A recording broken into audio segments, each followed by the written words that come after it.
तुम्हाला जे उत्तर दिले ते वजा करायचं आहे.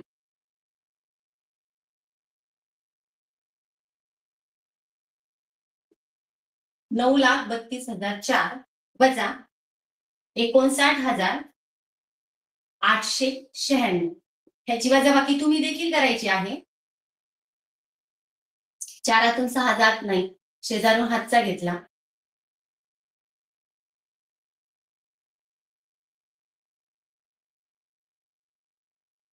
बघा 14तून 6 गेले 8, 9तून 9 गेले 0, 9तून 8 गेला 1, 1तून 9 जात नाही, परत हातचा घेतला.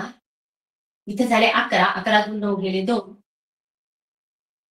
2तून 5 जात नाही, परत हातचा घेतला.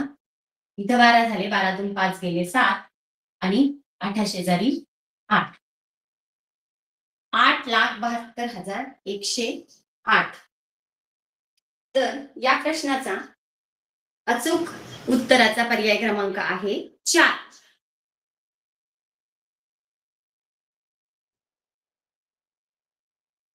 पुढील प्रश्न आहे, रोल करा सर. ऋतुजाजवळ काही रक्कम होती, त्यापैकी प्रत्येक विद्यार्थ्याला 50 रुपये याप्रमाणे 47 विद्यार्थ्यांना वाटले असता तिच्याजवळ 37 रुपये बाकी राहिले, तर ऋतुजाजवळ किती रक्कम होती? हा प्रश्न सोप्या पद्धतीने आपल्याला पटकन कसा सोडवायचा आहे मुलांनो, ह्याच्यामध्ये तुम्ही पटकन 50 रुपये तिने 47 विद्यार्थ्यांना दिली, तर 50 गुणिले 47 हा गुणाकार करून घ्यायचा. त्या गुणाकाराचं उत्तर येतं 2,350.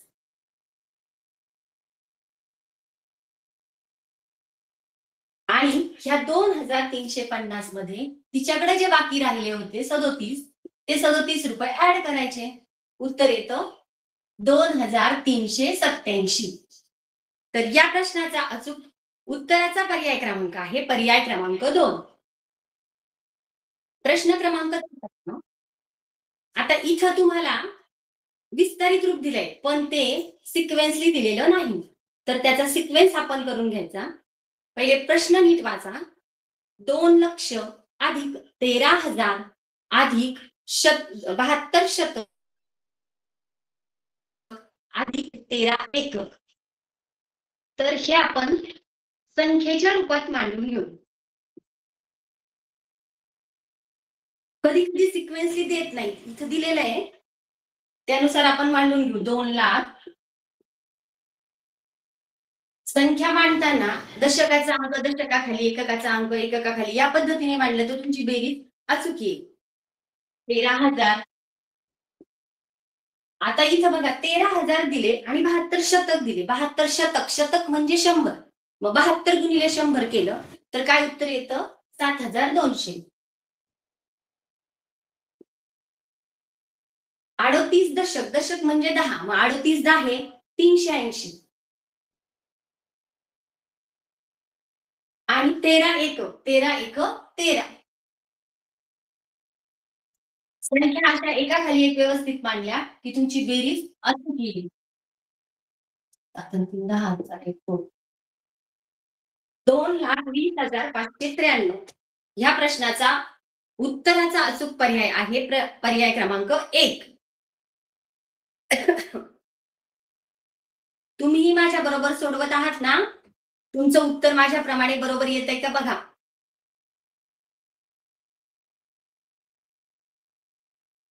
आता पुढील प्रश्न क्रमांक आहे प्रश्न क्रमांक 54. हा प्रश्न मात्र दशांश अपूर्णांकाच्या संख्येच्या विस्तारित रूपाचा आहे. तर ज्यावेळी दशांश अपूर्णांक त्याच्या डाव्या बाजूचे अंक हे आपल्या आपण ज्या पूर्ण संख्या घेतो त्यांच्या विस्तारित रूपाप्रमाणे असतं, पण दशांश अपूर्णांकाच्या उजव्या बाजूला मात्र त्यांचा विस्तारित रूपाचं स्थान जे असतं ते असतं दशांश, मग शतांश, मग सहस्रांश, अशा प्रकारे असतं. तर आता 2.3 एकक म्हणजे 23, दशांश चिन्ह 5 शतांश आणि 8 दशांश. आता इथं मात्र उलट दिलेलं आहे. मग आता 8 दशांश म्हटल्यावर इथं दशांशच्या खाली आपण हा 8 अंक लिहून घेऊ आणि 5% म्हणजे 5 अंक लिहून घेऊ. या प्रश्नाचा उत्तराचा अचूक पर्याय आहे पर्याय क्रमांक 4. 23.85. दशांश चिन्हाचं वाचन हे आपण ह्याच पद्धतीने करत असतो. आता प्रश्न क्रमांक 55. खालील पर्यायापैकी कोणता पर्याय अयोग्य आहे ते निवडा. तर बघा मुलांनो, कागद मापनासाठी तुम्ही 1 डझन, 1 दस्ता, 1 रिंग ह्याचा जर रोज सराव केला, तर ती तुमच्या लक्षात राहील. पाठ करण्यापेक्षा रोज सराव केला तर ते हळू बरोबर लक्षात राहतं. तर 1 रिंग कागद बरोबर आपल्याला अयोग्य पर्याय शोधायचा आहे. योग्य नाही. मग आपण योग्य पर्याय कोणता आहे तो बघू पहिले. अयोग्य ऑटोमॅटिक आपल्या समोर येईल. 20 दस्ते. 1 दस्ता म्हणजे 24 कागद. मग 20 दस्ते म्हणजे किती? 24 जुने 48. 20 गुणिले 24 किती येतात? 480. म्हणजे 1 रिंग बरोबर 480 कागद असतात. हा पर्याय योग्य आहे. पर्याय क्रमांक 2. 40 ग्रोस. 40 ग्रोस सांगितलंय. 1 ग्रोस म्हणजे 144. 144 कागद. मग 40 ग्रोस 144 चोक 576 म्हणजे 5760 कागद. 5760 कागद येतात. म्हणजे हा पर्यायाचा जो या प्रश्नाचा जो हा उत्तर पर्याय आहे हाच आहे अयोग्य. तरी देखील आपण तिसरा पर्याय बघू. 480. मग 1 रिंग बरोबर 480 कागद हा पर्याय योग्य आहे. आणि चौथा पर्याय आहे 40 डझन. 40 डझन 1 डझन म्हणजे 12. मग 12 गुणिले 40 त्याचंही उत्तर काय येतं? 480. म्हणजे 1 रिंग बरोबर 480. या प्रश्नातले पर्याय क्रमांक 1, पर्याय क्रमांक 3, पर्याय क्रमांक 4 हे योग्य दिलेले आहेत. आणि पर्याय क्रमांक 2 हा अयोग्य आहे. त्यामुळे या प्रश्नाचा अचूक उत्तराचा पर्याय क्रमांक आहे पर्याय क्रमांक 2. कारण आपल्याला अयोग्य जे आहे पर्याय तो विचारलेला आहे.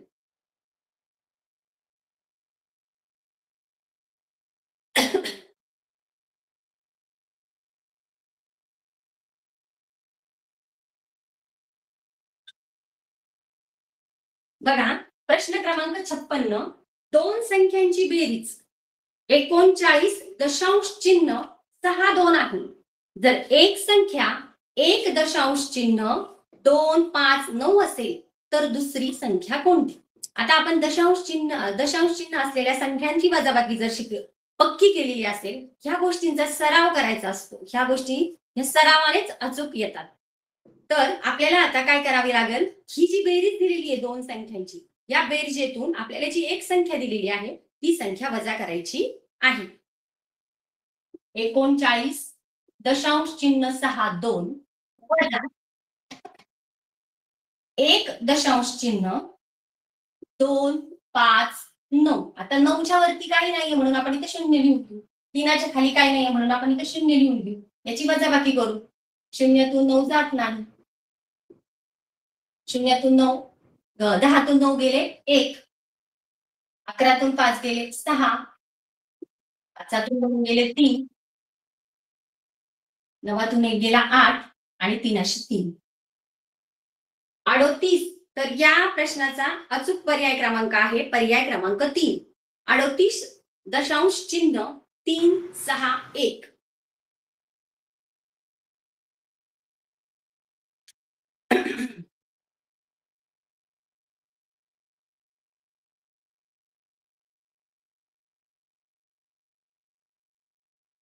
आता बघा प्रश्न क्रमांक 57. आता हा प्रश्न क्रमांक आपल्याला सरळ व्याजावर आलेला आहे. आपण जेव्हा एखादी रक्कम बँकेमध्ये ठेवतो तर बँक आपल्याला त्यावर व्याज देते. त्या व्यवहारावरती आपल्याला हे गणित आलेलं आहे. तर याचं जे सूत्र आहे त्या सूत्रानुसार आपण हे गणित सोडणार आहोत. दर शेकडा 7 दराने 5,000 रुपये मुद्दलावर 3 वर्षाचे व्याज किती होईल? तर बघा दर आहे 7 मुद्दल आहे 5,000 आणि काळ आहे 3 वर्ष. सूत्रामध्ये आपण PRN छेद 100 याच्यामध्ये ह्या संख्या ह्या किमती घालून घेऊ आणि अचूक उत्तर काढू. पेन घालतं ना. 5,000 गुणिले 6 गुणिले 3 छेद 100.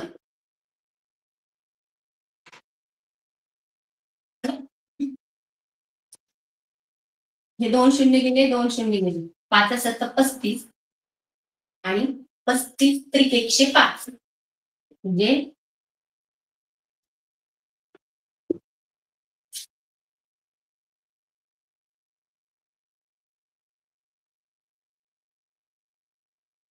105 ₹1050 काय मिळणार आहे? व्याज मिळणार आहे. या प्रश्नाचा उत्तराचा अचूक पर्याय क्रमांक आहे पर्याय क्रमांक 4.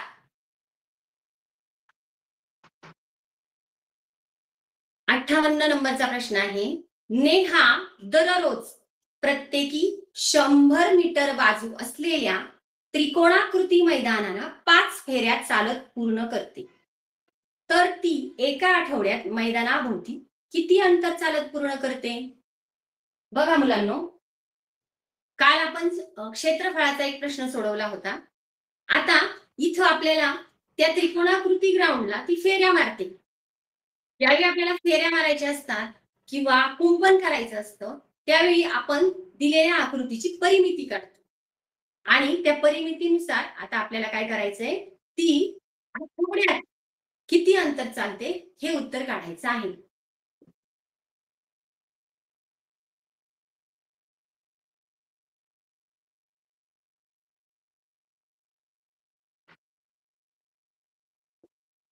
बघा त्रिकोणाकृती ग्राउंड आहे. याची एक बाजू 100, दुसरी 100 आणि तिसरी पण 100. म्हणजे त्याची परिमिती झाली 300. ती रोज 5 फेऱ्या मारते. म्हणजे 300 गुणिले 5 1500. ह्याचं आपण किलोमीटरमध्ये रूपांतर केलं तर 1 किलोमीटर 500 मीटर ती काय करते? रोज चालत फिरते. एका आठवड्याचे वार असतात 7. मग 1500 गुणिले 7.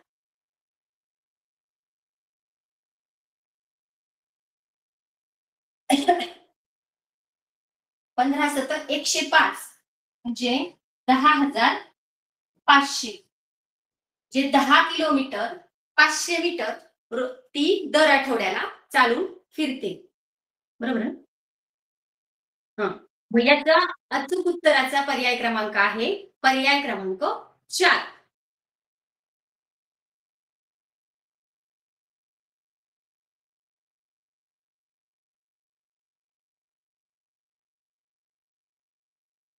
आता बघा पदावल्यांवरती आपल्याला प्रश्न दिलेला आहे. प्रश्न क्रमांक 59. खालीलपैकी पदावलीचे योग्य उत्तर असणारा पर्याय निवडा. तर आता आपण प्रत्येक पदावली सोडून घेऊ आणि पदावली सोडवण्यासाठी पदावलीचा जो नियम आहे, कंसाचा भागाकार, गुणाकार, बेरीज, वजाबाकी. आता इथं जर आपल्याला कंस दिलेला नाहीये, पण यावेळी आपण काय करतो, भागाकार आणि गुणाकार याच्यातली जी क्रिया अगोदर आली ती अगोदर करतो आणि नंतर दुसरी करतो. बेरीज वजाबाकी हे करताना आपण पदावलीत जी क्रिया अगोदर आली ती क्रिया आपण अगोदर करतो.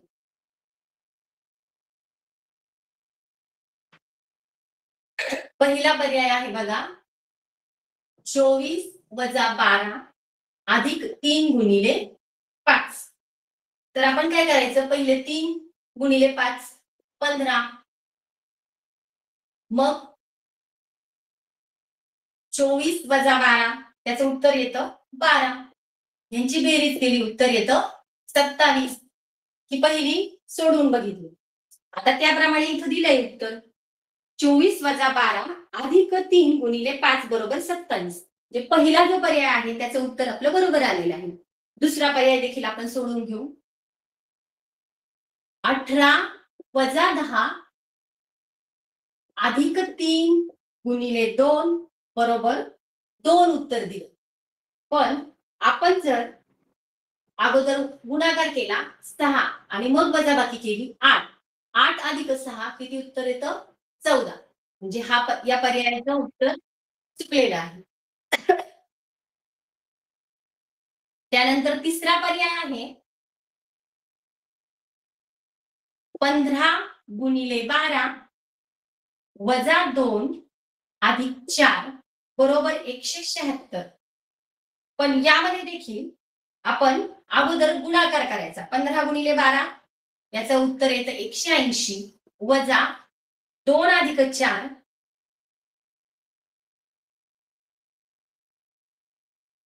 नाही. आता वजा 2 करावं लागेल. वजा 2 याचं उत्तर आलं 176 178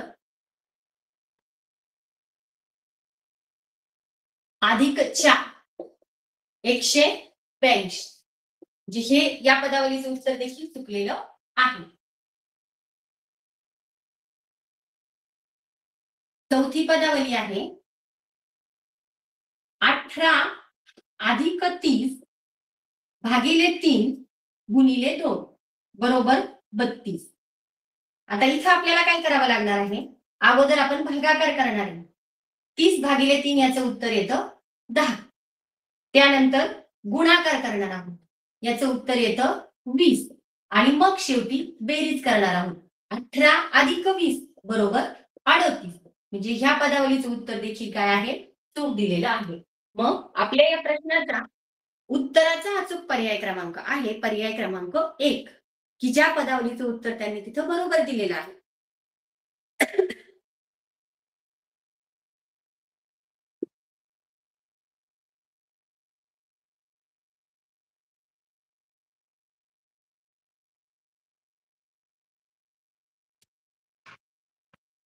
आता प्रश्न क्रमांक 60 आहे.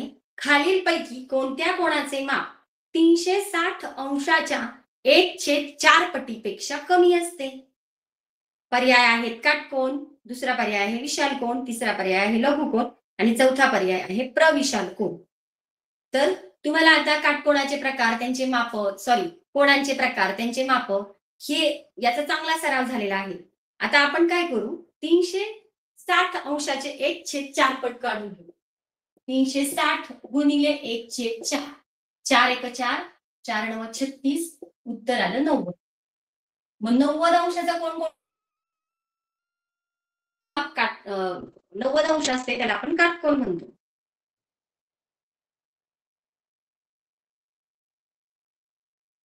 तर 1/4 पटीपेक्षा कमी असते असं विचारले आपल्याला ह्या प्रश्नामध्ये.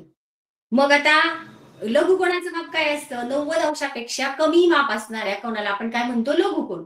आणि 90 अंशापेक्षा जास्त माप असणाऱ्या कोणाला आपण विशाल कोन म्हणतो. तर या प्रश्नाचा अचूक पर्याय क्रमांक आहे पर्याय क्रमांक 3. आपल्याला 1/4 पटीपेक्षा कमी विचारले म्हणजे 90 अंशापेक्षा कमी कोणता कोण असतो? लघुकोन असतो. ह्या प्रश्नाचं उत्तर पर्याय क्रमांक आहे 3.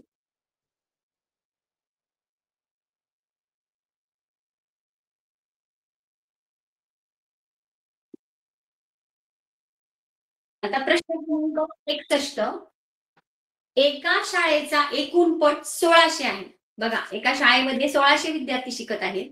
जर शाळेत 48% मुली असतील, 100% 48% मुली असतील, तर त्या शाळेतील मुलग्यांची संख्या किती? म्हणजे मुलांची संख्या किती? तर आता काय करायचं? 1600 पैकी 48% मुली आहेत. म्हणजे उरलेले किती टक्के मुलं असतील? 52%. मग आपण 48% काढण्यापेक्षा 52% काढू. 1600 पैकी 52%. 1600 गुणिले 52 छेद 100. 2 शून्य गेले, 2 शून्य गेले. 52 गुणिले 16. 16 85 आणि 3 83. म्हणजे त्या 1600 मुलांपैकी 1600 विद्यार्थ्यांपैकी 832 मुले आहेत. या प्रश्नाचा उत्तराचा अचूक पर्याय क्रमांक आहे पर्याय क्रमांक 2.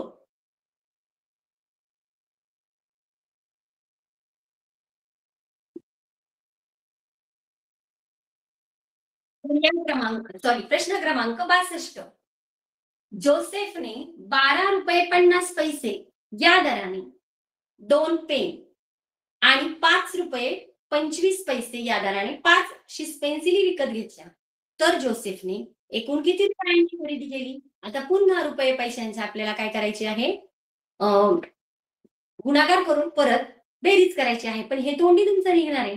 12 रुपये 50 पैशांचे 2 पेन घेतले. म्हणजे 2 पेन केवढ्याचे झाले? 25 रुपयाचे झाले. आणि 5 रुपये 25 पैशाच्या 5 पेन्सिल घेतल्या. म्हणजे त्या केवढ्याच्या झाल्या? 12 रुपये 50 पैसे गुणिले 2 बरोबर 25. 5.25 गुणिले 5 बरोबर 26 रुपये 25 पैसे याची आपल्याला बेरीज करायची.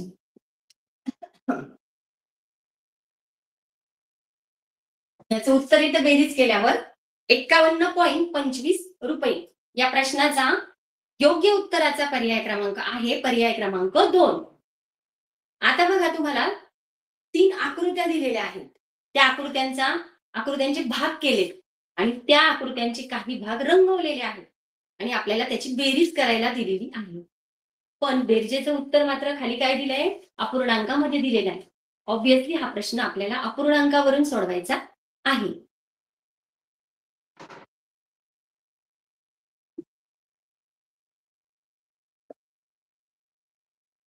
बघा त्रिकोणाचे 3 भाग केले. पहिले आपण अपूर्णांक तयार करू.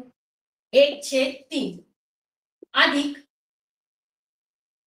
आयताचे 7 भाग केले त्यापैकी 3 रंगवलेले आहेत 3/7 अधिक वर्तुळाचे 4 भागांपैकी 3 भाग रंगवलेले आहेत 3/4 आणि आपल्याला या बेरजेचं उत्तर विचारलेलं आहे. तर आता आपण काय करू? पहिले 2 अपूर्णांक आहेत त्यांचा छेद समान करून घेऊ.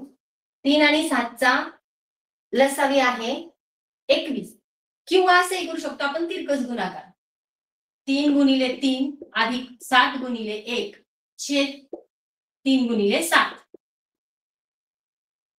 बरोबर 9 अधिक 7 छेद 21 16/21. आता आपण 16/21 अधिक 3/4 यांची बेरीज करून घेऊ. यांचा छेद समान करण्यासाठी परत तिरकस गुणाकार करू. 16 गुणिले 4 अधिक 21 गुणिले 3 छेद 21 गुणिले 4 64 अधिक 63 छेद 84 127/84. म्हणजे आपलं ह्या बेरजेचं उत्तर आलं 127/84.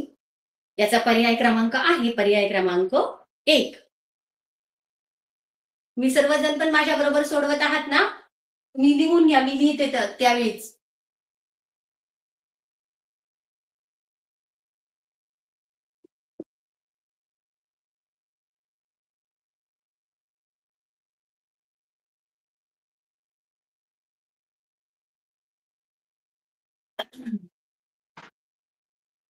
आता प्रश्न क्रमांक 64. 2 सहमूळ संख्यांच्या सामायिक अवयवाची दुप्पट टिंब असते. रिकामी जागा आहे म्हणजे किती असते? तर 4 पर्यायांपैकी आपल्याला उत्तर शोधायचे. 2 सहमूळ संख्यांपैकी लहान संख्या. पर्याय क्रमांक 2 आहे 2 सहमूळ संख्यांपैकी मोठी संख्या. पर्याय क्रमांक 3 आहे 1 आणि पर्याय क्रमांक 4 आहे 2. तर मुलांनो 2 सहमूळ संख्यांच्या सामायिक अवयवाची दुप्पट ही नेहमी 2 असते. कारण सहमूळ संख्यांची व्याख्याच अशी आहे ज्या 2 संख्यांचा एक हाच सामायिक अवयव असतो त्या संख्यांना आपण काय म्हणतो? सहमूळ संख्या म्हणतो. मग त्यांचा सामायिक अवयव 1 आहे. मग 1 ची दुप्पट काय येणार? 2. मग ह्या प्रश्नाचा अचूक पर्याय क्रमांक आहे पर्याय क्रमांक 4 ज्याचं उत्तर आहे 2. ज्यामध्ये उत्तर लिहिलेलं आहे 2. आता बघा स्क्रोल केलं. प्रश्न दिसला नाही सर मुलांना.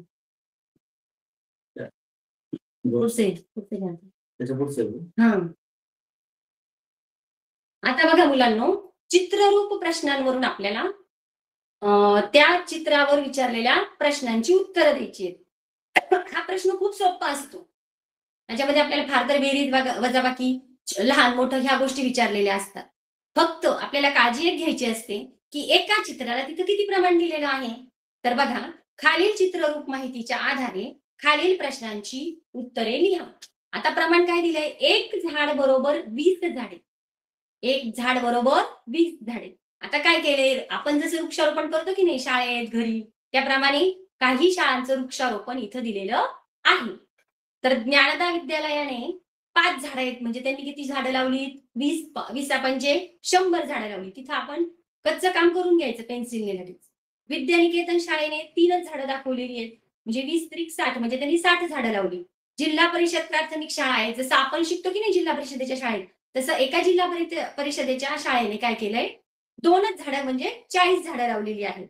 साधना विद्यालयाच्या समोर 4 चित्र आहेत झाडांची, म्हणजे 20 चोक 80. त्यांनी 80 झाडं लावलेली आहेत.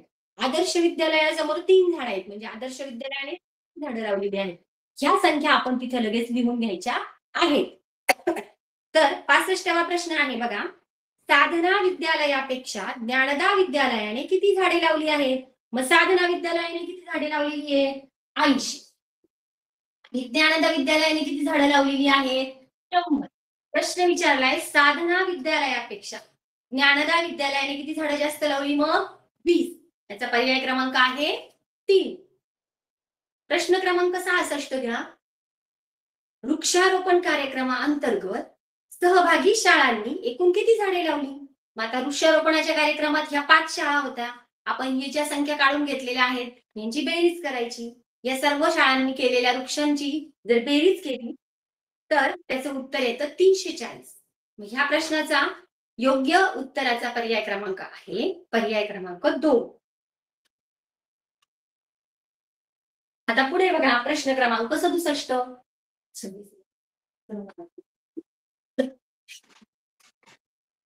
8,712 अधिक पावणे 13,000. 8,712 अधिक पावणे 13,000. बघा मुलांनी, इथं आपल्याला प्रश्न काढताना खूप फसवण्याचा प्रयत्न केलेला असतो. पावणे 13,000 मग कोणाचं कॅल्क्युलेशन संख्या मांडताना चुकू शकते. पावणे 13,000 म्हणजे किती? पाऊण भाग. हजाराचा पाऊण भाग म्हणजे 750. आणि पावणे 13 म्हणजे ते 13 पूर्ण नाही, त्याच्या अगोदरचा नंबर असतो 12, म्हणजे 12,750. 2 5 आणि 6 7 7 14 चालेल. 11 2 21,462. या प्रश्नाचा योग्य उत्तराचा पर्याय क्रमांक आहे पर्याय क्रमांक 1 21,462. प्रश्न क्रमांक 68.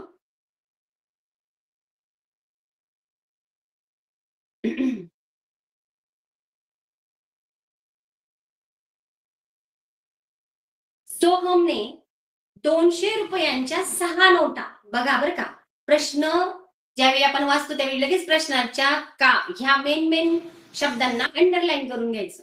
2,000 रुपयांच्या 6 नोटा बदलवून 100 रुपये व 50 रुपयांच्या समान नोटा, समान खाली अंडरलाईन करायचं, घेतल्या असता 100 रुपयाच्या किती नोटा मिळतील? मग 2,000 रुपयांच्या 6 म्हणजे किती झाल्या? 2,000 रुपयांच्या 6 नोटा म्हणजे 12,000. आता आपल्याला फक्त 100 रुपयांच्या नोटा विचारल्या, पण आपल्याला काय करावं लागेल? 100 रुपये आणि 50 रुपयांची बेरीज करायची. ही झाली 150. त्या 150नी त्याला 12,000ला भाग द्यायचा. 15 एक 15, 15 8 120, 0 शी 0. म्हणजे एकूण नोटा किती होत्या? 80. 100 आणि 50च्या मिळून. तर मग त्याच्यातल्या 100 नोटा 80 आहेत, म्हणजे दोन्ही नोटा किती झाल्या? 40-40 झाल्या. म्हणजे ह्या प्रश्नाचा योग्य उत्तराचा पर्याय क्रमांक आहे पर्याय क्रमांक 2 40. आता प्रश्न क्रमांक 69. 3 2 5 0 8 हे अंक प्रत्येकी किमान एकदा वापरून 6 अंकी लहानात लहान विषम संख्या तयार केली असता एकक व शतक स्थानच्या अंकांचा गुणाकार किती? बघा, आपल्याला आता विषम संख्या करायची आहे ह्या 5 अंकांपासून, ती पण लहानात लहान करायची. तर 2 0 3 8 आणि 5. 5 का घेतले मी? कारण आपल्याला विषम विचारलेली आहे. त्या विषम संख्येच्या एकक स्थानच्या आणि शतक स्थानच्या अंकांचा काय करायचा आहे? गुणाकार करायचा. तो येतो 15. जे या प्रश्नाचं योग्य उत्तराचा पर्याय आहे पर्याय क्रमांक 3.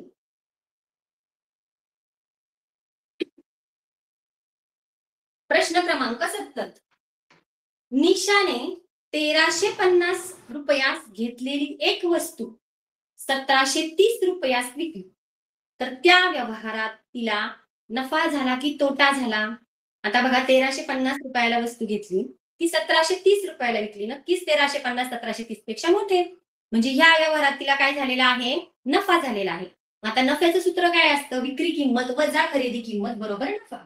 1730 मधून 1350 वजा करायचे. 13तून 5 गेले 8, 6तून 3 गेले 3. 1 वजा 1 0. म्हणजे ह्या व्यवहारात निशाला 380 रुपये काय झालेला आहे? नफा झालेला आहे. प्रश्नाचा योग्य उत्तराचा पर्याय क्रमांक आहे पर्याय क्रमांक 4.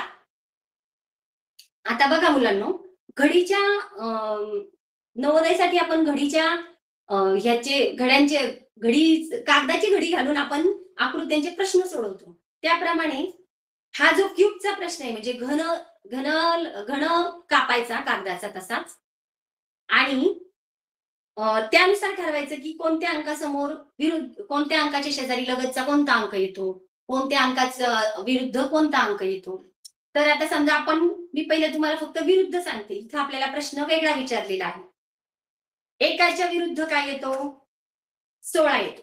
9च्या विरुद्ध काय येतो? 25 येतो. 4च्या विरुद्ध काय येतो? 36 येतो. अशा प्रकारे विरुद्ध संख्या आपल्याला एक अंक सोडून करता येतात. तर आता इथं विचारलंय शेजारील आकृती दुमडून घन 4 प्रश्न आले. घन बनवल्यास 4 हा अंक असलेल्या पृष्ठाच्या लगतच्या पृष्ठावर कोणता अंक येणार नाही? आता ह्या गोष्टीचा कागद कापून तुम्ही सराव करायचा आहे. सराव केला की तुम्हाला कल्पनेने कागदाची गरज परीक्षेच्या वेळी लागणार नाही. तुम्हाला कल्पनेने बरोबर ही गोष्ट लक्षात येईल. तर बघा 16 देखील 4च्या लगत येतात. 25 पण 4च्या लगत येतात. 9 पण 4च्या लगत येतात. पण 36 मात्र काय होतात? 4च्या विरुद्ध बाजूला येतात. म्हणजे काय होतं? लगतच्या पृष्ठावर 36 हा अंक येत नाही. या प्रश्नाचा योग्य उत्तराचा पर्याय क्रमांक आहे पर्याय क्रमांक 2. आता 72 नंबरचा प्रश्न आहे. त्रिकोणी व चौरस संख्यांच्या बाबतीत खालीलपैकी कोणते विधान चुकीचे आहे? बघा 4ही विधानं शांततेने वाचायची. पहिलं विधान आहे 2. आपल्याला विधान काय विचारलंय? चुकीचं. चुकीचं कोणतं आहे ते शोधायचंय आपल्याला. पर्याय क्रमांक पहिला आहे 2 क्रमवार संख्येच्या गुणाकाराची निमपट केल्यास त्रिकोणी संख्या मिळते. बरोबर आहे. 2 क्रमवार संख्यांची जर आपण गुणाकार केला आणि त्याला 2 ने भागलं तर आपल्याला काय मिळते? त्रिकोणी संख्या मिळते. म्हणजे पर्याय क्रमांक 1 काय आहे? बरोबर आहे. पर्याय क्रमांक 2 आहे 1 ही त्रिकोणी आणि चौरस संख्या आहे. बरोबर आहे. चौरस संख्या म्हणजे वर्ग संख्या. 1 चा वर्ग 1 येतो आणि 1 ही त्रिकोणी संख्या पण आहे. पर्याय क्रमांक 3 आहे दिलेल्या संख्येला त्याच संख्येने गुणल्यास मिळणारी संख्या ही चौरस संख्या असते. चौरस संख्या म्हणजे वर्ग संख्या. मग बघा एकाला एकाने गुणलं 1 आलं म्हणजे एकाचा वर्ग 1, 2ने 2ला गुणलं 2चा वर्ग 4. अशा प्रकारे आपण वर्ग संख्या काढतो. म्हणजे हा तिसरा पर्याय देखील काय आहे? बरोबर आहे. पर्याय क्रमांक 4 2 क्रमवार संख्यांचा गुणाकार केल्यास त्रिकोणी संख्या मिळते. बघा बरं आता आपल्याला पहिलाच पर्याय दिलेला आहे त्रिकोणी संख्या कशी मिळते आणि इथं काय दिलंय 2 क्रमवार संख्यांचा गुणाकार केला तरच मिळते. असं नाही होत. 2 क्रमवार संख्यांचा गुणाकार केला तर आपल्याला त्रिकोणी संख्या मिळत नाही. त्या गुणाकाराला जर आपण 2 ने भागलं तर जे उत्तर येतं ती आपली त्रिकोणी संख्या असते. त्यामुळं ह्या पर्यायाचा योग्य उत्तराचा पर्याय क्रमांक या प्रश्नाच्या योग्य उत्तराचा पर्याय क्रमांक आहे पर्याय क्रमांक 4 की जे चुकीचं उदाहरण आहे. चुकीचं विधान आहे. आता प्रश्न क्रमांक 73. 12ने विभाज्य असलेल्या 2 अंकी संख्या तर त्या क्रमाने मांडल्यास डावीकडून 5वी संख्या कोणती? तर बघा आपल्याला प्रश्न काय विचारलाय 12 ने विभाज्य म्हणजे थोडक्यात काय 12च्या 5वी संख्या. मग त्या पण कोणत्या विचारल्या? 2 अंकी विचारल्या. आता 12चा पाढा आपण भरपूर लांबपर्यंत पण नेऊ शकतो. फक्त आपल्याला 2 अंकी संख्यांपर्यंत तो पाढा मांडायचा आहे आणि तो पण कसा मांडायचा आहे? उतरत्या क्रमाने.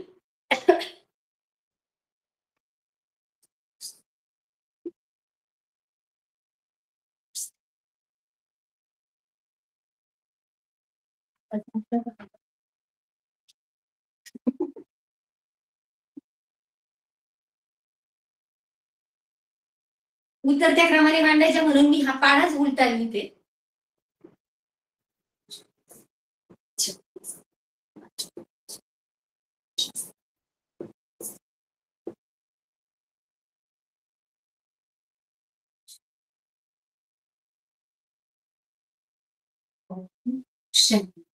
आता हा 96 माझा वरती गेलाय.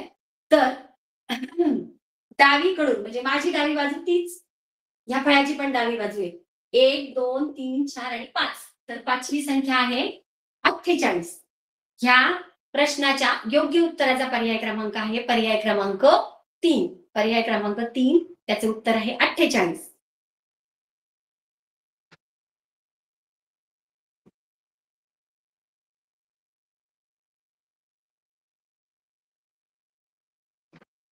प्रश्न क्रमांक 74 आहे. अफरोजने 12 किलोमीटर 300 मीटर अंतरापैकी बघा 12 किलोमीटर 300 मीटर अंतरापैकी 9 किलोमीटर 500 मीटर अंतर सायकलने पार केले. उर्वरित अंतर तिने धावत पार केले. तर तिने धावत पार केलेले अंतर किती? असा प्रश्न विचारलेला आहे. तर आता आपल्याला परत किलोमीटर, मीटरची काय करायची आहे? वजाबाकी करायची आहे. एकूण अंतर होतं 12 किलोमीटर 300 मीटर. आता त्यातून आपण 9 किलोमीटर 500 मीटर अंतर वजा करू.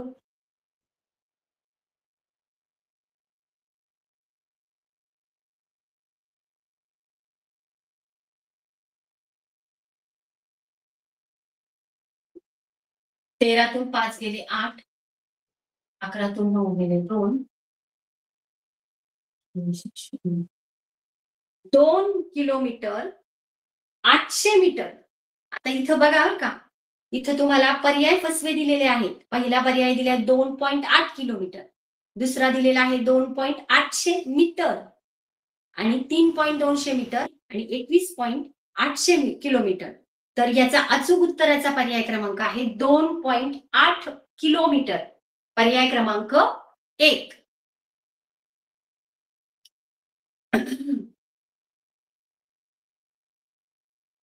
प्रश्न क्रमांक 75 आहे. स्वराने मे महिन्यात सहलीला जाण्यासाठी पुणे ते दिल्ली विमानाचे आगाऊ तिकीट जे तिने अगोदरच रिझर्वेशन केलेलं होतं 5,780 रुपयास काढले. परंतु काही कारणामुळे तिने ते तिकीट रद्द केले.